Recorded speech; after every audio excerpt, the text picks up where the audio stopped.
Hi everyone and welcome to Jab and Move with your host Stephen. And what a fight we've seen on Saturday night. Usyk has cemented his legacy as the best heavyweight of this generation and now one of the best to ever do it. And what of Dubois? Where does he go next after another defeat to Usyk and now his third defeat in total? Where does he now move within this heavyweight division? Let's get straight into it, guys. What I want to jump on straight away was the change of game plan we've seen from Usyk. This is something I actually love to see and something I did expect and spoke about in the previous fight.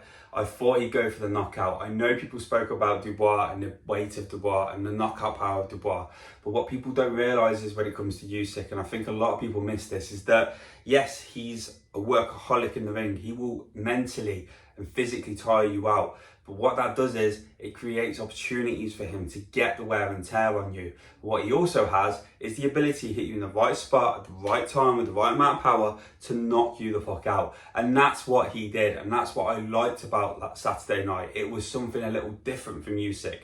But we've seen it in previous fights in very small amounts, in round here, round there. But let's dive straight into it. So Dubois starts the fight. He starts to try and take the centre of the ring, try and manipulate the pace, try and be the bigger man. Within a minute, that has changed. Within 2 minutes, it's completely changed. Usyk is now in the centre of the ring. He is dictating the pace. Yes, every so often he gets pushed to the corner by Dubois, but it's almost like he's inviting it to manoeuvre and hit him and continually punch and jab in the face and the body to wear him down very quickly.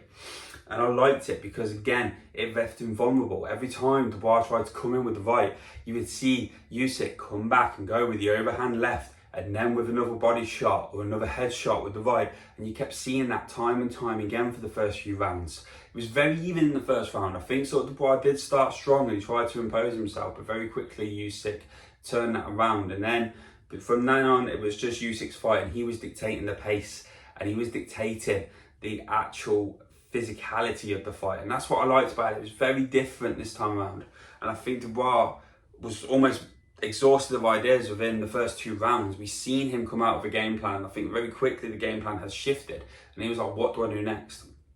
So what we've seen from Dubois really wasn't a lot, and I actually would question, say, this version of Dubois wasn't as good as the previous version of Dubois. I think he hung in there a lot longer and was able to give a little bit more in the first fight. Whereas this one, he looked a bit lethargic. He looked like the game plan had gone very quickly. He didn't really know what to do next. Then there was the chaos in the corner. You could see there was a bit of chaos in the corner. And I think this all added up to him not being able to impose himself and being vulnerable to everything. And also his defence, which I thought was the big factor in this. I didn't know if his defence was going to improve. We've seen him get hit by Joshua quite a couple of times within that 5-round victory over Joshua.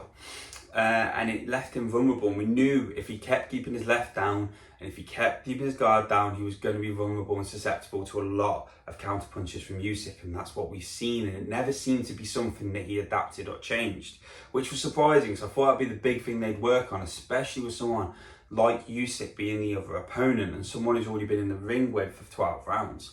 But again, the game plan had been lost a little bit. Another thing from Dubois' side was just turning up, I think 90 minutes before the fight. That doesn't give you enough time to prepare, to go through your routines and with your coach and have that moment of just quiet and concentration before you step out into the ring. Yes, he looked like he was raring to go, but I feel that played a factor into it. And I think there's some stuff on TalkSport about his preparation and stuff they heard before, but we won't dive into that. Like I said, I just don't think he was mentally ready for the fight, and it showed in his performance. He was lethargic, he was a bit late, he was a little bit delayed in what he was trying to do, where we've seen in the last few fights a better version of Dubois than what we've seen on Saturday night, and that's a bit of a shame, so I think he'll come away with some regrets from that.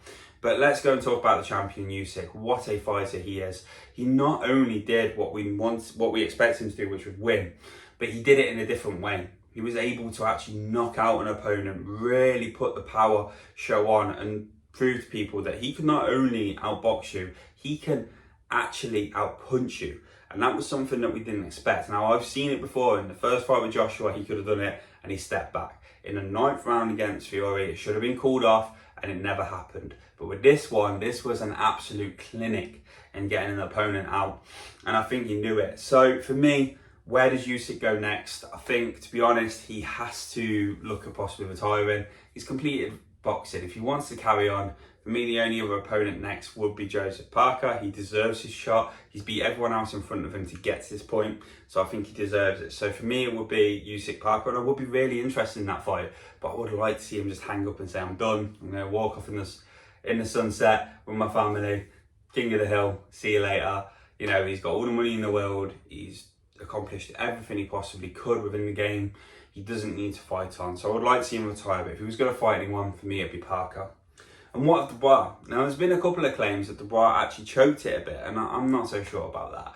I think, yes, he got up and walked after the second time down, but I think, if I'm honest, he just got outboxed and he got outbeaten by the superior fighter. So where does he go next? Will I say a rematch with Joshua? I don't think so. Maybe a Caboy out, I think, is an interesting prospect. A Bacoli, someone to really get him back into sort of the routine of going to war again and getting that confidence back. But let me know your thoughts, guys. What a phenomenal fight it was. Does Usyk retire, or who does he fight next? And what do you think of Dubois? Did he give up in the end? Did he put his best foot forward in this fight? And what next of him? So don't forget to please subscribe and share. This channel is growing, and I'm looking forward to hearing all your replies. Take care. Have a lovely night.